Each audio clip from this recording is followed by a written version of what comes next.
திருப்பூர் மாநகரம் வஞ்சிபாளையம் பகுதியில் உள்ள பின்னலாடை ஏற்றுமதி நிறுவனத்தில் பணியாற்றி வந்த பீகாரை சேர்ந்த வட மாநில தொழிலாளர் ஆகாஷ் குத்தி கொலை. திருப்பூர் அருகே கணியம்பூண்டி ஊராட்சிக்கு உட்பட்ட வஞ்சிபாளையம் பகுதியில் பின்னலாடை ஏற்றுமதி நிறுவனம் உள்ளது. இதில் 300க்கும் மேற்பட்ட வட மாநில தொழிலாளர்கள் பணியாற்றி வருகின்றனர். நேற்று இரவு பணி முடித்து பனியன் நிறுவனத்திற்கு முன்பு புறம் பனியன் தொழிலாளி ஆகாஷ் என்பவர் சென்றபோது இருசக்கர வாகனத்தில் பின் தொடர்ந்து வந்த 3 நபர்கள் ஆகாஷின் கையில் இருந்த செல்போனை பறித்துள்ளனர். இதில் நிலை தடுமாறிய ஆகாஷ் சத்தமிடமே வட மாநில இளைஞரை கத்தியால் குத்தி கொலை செய்துவிட்டு 3 பேரும் இரு சக்கர வாகனத்தில் தப்பிச் சென்றனர்.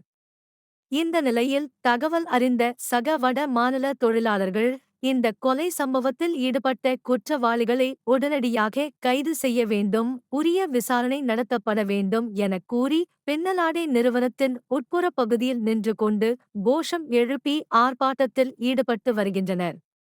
தகவல் அறிந்ததும் சம்பவ இடத்திற்கு விரைந்து வந்த திருமுருகன்பூண்டி போலீசார் வடமாடு தொழிலாளர் உடன் பேச்சுவார்த்தையில் ஈடுபட்டு வருகின்றனர்.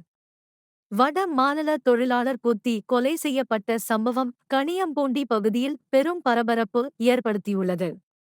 குற்றவாளிகளை கைது செய்த பின்னரே உடலை பெற்றுக் கொள்வதாக கூறி வட மாநில இளைஞர்கள் போராட்டத்தில் ஈடுபட்டு வருவது வஞ்சிபாளையம் பகுதியில் பெரும் பரபரப்பை ஏற்படுத்தியுள்ளது.